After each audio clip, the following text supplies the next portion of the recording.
Mr. President, Ministers, Excellencies, officers, ladies and gentlemen, it is always a pleasure to visit Rome, but a particular pleasure to visit on this special occasion, the NATO Defence College 60th anniversary. Since the day this college was founded, it has been NATO's foremost academic center. For almost as long as NATO itself, the college has helped to shape generations of officers for the highest levels of service. And today, its reputation extends well beyond the alliance. A 60th anniversary is a good time to look back on past achievements, but it's also a good time to look ahead. I wish to do both in my brief remarks. Since the end of the Cold War, the security picture has changed dramatically, and it is still changing. NATO has always responded to those changes, and so too has the Defence College. Let me give you just 3 examples. First of all, over the past 2 decades, security has grown to mean much more than just military service and security. Increasingly, it took in many civil aspects too. And the Defence College reacted swiftly by expanding its student base to include civilians alongside military personnel. Today, many of the civilians who have passed through the halls of the college occupy senior positions across the Euro-Atlantic area. They are enriched by the strategic thinking they acquired here, and they understand the importance of close civil-military cooperation. We see the enormous benefits of this joined-up approach in our capitals, and we see them even more clearly where it counts most, on the ground. In all NATO-led missions and operations, civil-military cooperation has become increasingly important. A second important feature of NATO over the past few decades has been its emphasis on cooperative security.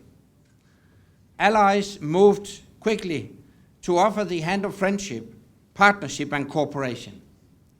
Initially, our focus was on Europe and Central Asia, but more recently, we have reached out to countries in North Africa, the Middle East, and also the Gulf region.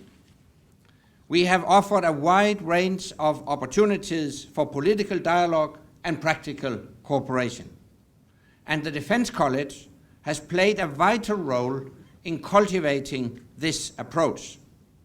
By providing a common education to NATO and non-NATO participants, it has encouraged countries with different histories, different cultures, and different perspectives to tackle common challenges together. Finally, the rapid changes in our security environment require us not only to keep up, they also require us to look forward, to look into the future, to analyze implications for NATO, and to develop policy options for our alliance.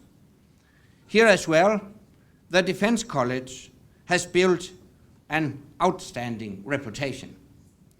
We saw this very clearly last year when the college made a particularly welcome contribution to NATO's new strategic concept.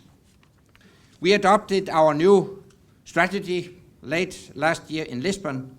It is NATO's action plan for the coming decade, and it also provides important guidance for the future development of the NATO Defence College. And now looking forward, I believe there are 2 issues that will come to the fore on NATO's future agenda, and that of the Defence College. the further evolution of our partnerships, and helping the countries in North Africa and the broader Middle East as they manage change. And let me address each of them in turn. First, the further evolution of partnership. In Berlin last month, the Alliance adopted a package of measures to modernize our partnerships and to make them even more relevant for all our partners, old and new, and more relevant for all of us in NATO.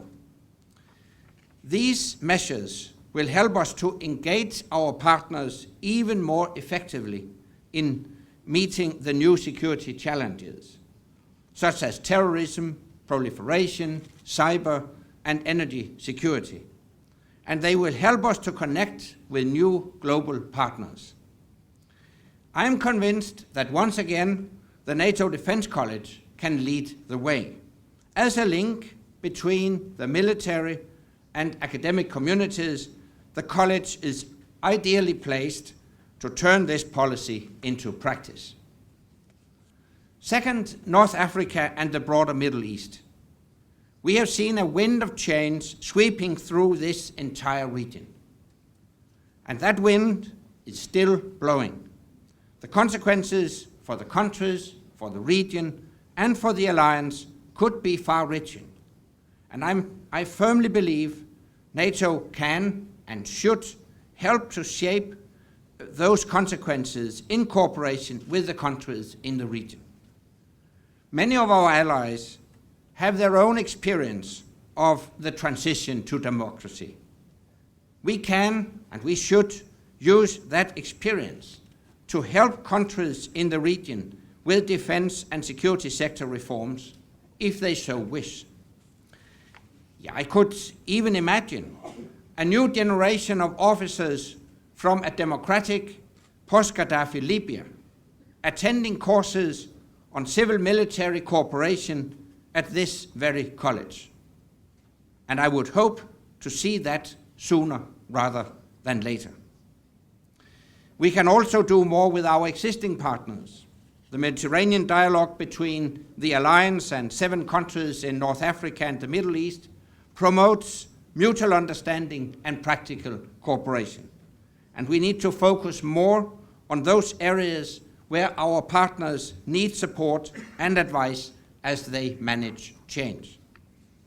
We also need to think how to deepen our relationship with the members of the Istanbul Cooperation Initiative. The Gulf region matters for global security, and it matters for NATO. We share common challenges and common interests, for example, in energy security and counter-piracy, and we need to find common ways to deal with them.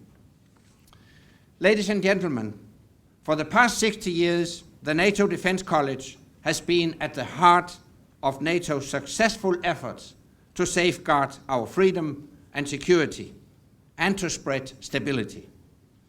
The college has played a key part in sustaining the common values, common approaches, and common ideas that underpin everything we do, both as allies and with our partners. To all of you who have been associated with the NATO Defense College, I want to say thank you, congratulations, and happy anniversary.